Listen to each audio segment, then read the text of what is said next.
বিশ্বনবী একবার আসরের নামাজের সেজদা লম্বা করে দিলেন।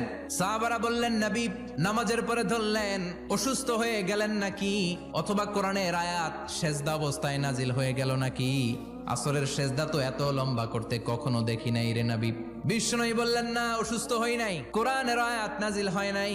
আমি যখন সেজদায় লুটিয়ে পড়েছি, আমার কলিজার টুকরা নাতি হাসান আমার কাঁধের উপরে চেপে বসেছে। আমি যদি সেজদা থেকে মাথা উঠাই হাসানের কষ্ট হয়ে যাবে, তাই আসরের একটা সেজদা আমি ইচ্ছা করেই লম্বা করে দিয়েছি।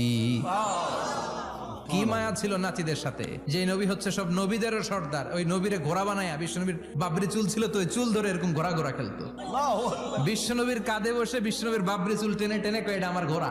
হাসান হুসানের গায়ের এমন কোন জায়গা নাই যে জায়গায় বিশ্বনবী চুমা দেয় নাই। আর বলতেন, রাইহানা চাইনি ফিদ দুনিয়া, হাসান আর হুসাইন হলো আমার দুনিয়ার সুগন্ধি। এজন্য ছোট বাচ্চাদেরকে মসজিদ থেকে তাড়িয়ে দেয়া যাবে, এদেরকেও